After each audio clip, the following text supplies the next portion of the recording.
And our recommendation is to implement a $250 annual fee on electric vehicles and a $100 annual fee on hybrid vehicles and deposit all of those collections in the Highway Trust Fund. For too long, EVs operated on our nation's roads without paying into the system, which is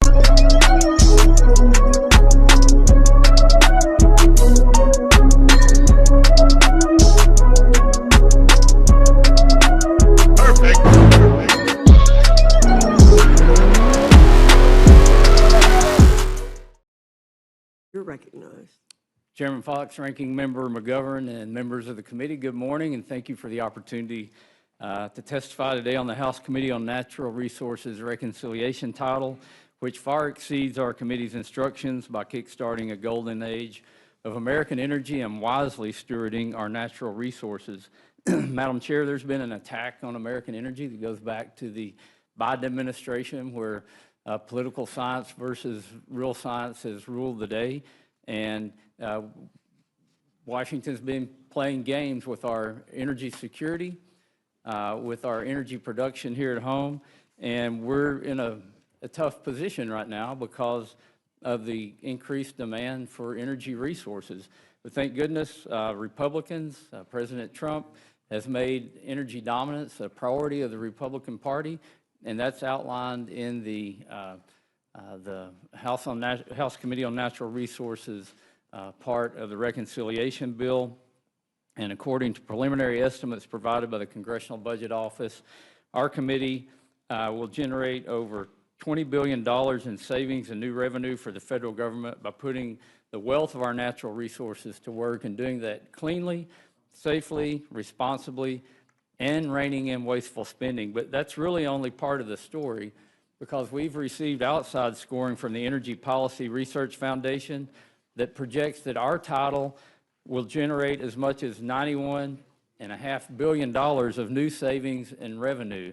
You see, the CBO only scores development of natural resources based on things like royalty rates that come into the federal government. They ignore the economic impact that you get when you develop resources.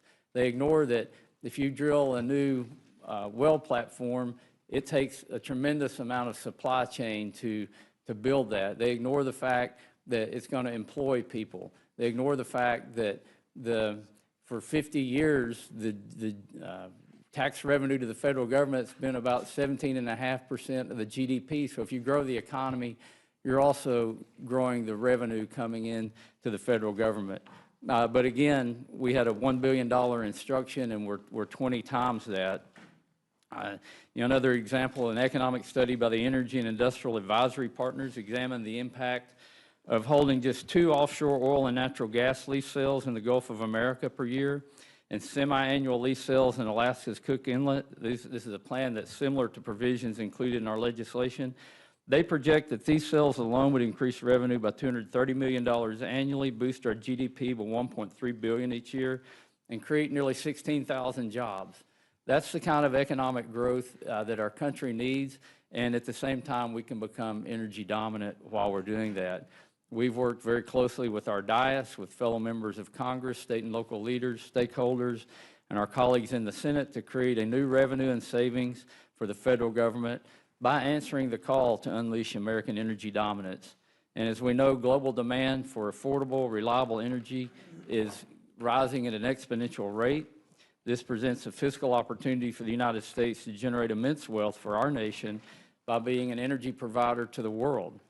President Trump has made it clear that America will rise to meet the occasion, and we're happy to help support those efforts with our language in the reconciliation bill. As I mentioned, demand for energy resources is increasing exponentially, and we can develop our own energy and our mineral resources right here at home.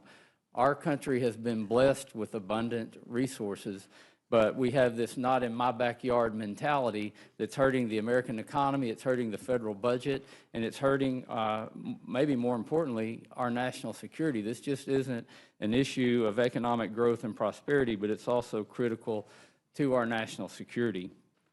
Our committee's legislation creates new revenue sources for the federal government. It establishes a process for project sponsors to pay a significant fee to ensure delivery of environmental reviews in under a year and guards themselves against frivolous lawsuits. In addition to raising nearly $1 billion in new revenue for the federal government, it will restore common sense to federal permitting processes that often lag for years, costing taxpayers billions of dollars, delaying much-needed development and innovation, and doing absolutely nothing for the environment. These processes actually hurt the environment by delaying these projects and making the world depend on energy from places like the Middle East and Russia and Venezuela. Additionally, we're investing $2.5 billion in water storage and conveyance infrastructure projects across the West. We've directed the Forest Service and Bureau of Land Management to utilize long-term timber sale contracts. CBO has estimated our forestry provisions would generate more than $157 million, but that's just a fraction of the economic benefit that will happen if we start utilizing our resources, because we're going to have to build mills and infrastructure. There's going to take workers to do these jobs that are high-paying jobs in rural areas. And again, we're going to get that economic impact of growth and development from developing our resources. There's a lot more to talk about. I'm sure there'll be a lot of questions, but I urge the committee to report an appropriate rule so that our reconciliation legislation may be considered in the House. Thank you. I look forward to your questions, and I yield back. Thank you, Mr. Efforts. This down payment allows the administration to immediately begin replacing critical communications infrastructure, radar systems, and also invest in runway safety and airport surveillance, surface surveillance projects. It also replaces air traffic control towers and TRACONs and funds our air traffic controller recruitment, retention, and training issues. Finally, we address the chronic highway trust fund shortfall in a meaningful way for the first time in more than 30 years. The Congressional Budget Office projects a $142 billion cumulative shortfall in the Highway Trust Fund over the 5-year period following the expiration of the current authorization. So put simply, the system for funding our federal surface transportation programs is broken. And our recommendation is to implement a $250 annual fee on electric vehicles and a $100 annual fee on hybrid vehicles and deposit all of those collections in the Highway Trust Fund. For too long, EVs operated on our nation's roads without paying into the system, which is primarily funded by federal taxes on gasoline and diesel. Plain and simple, this is a fairness issue. And it's time these roadway users directly pay into the system that supports the very highways that they drive on. We all want to invest in the Coast Guard. We all want to rebuild our air traffic control system and finally address the broken Highway Trust Fund. And I believe our recommendations deliver on those objectives. And thank you for the opportunity to testify, and be happy to answer any questions.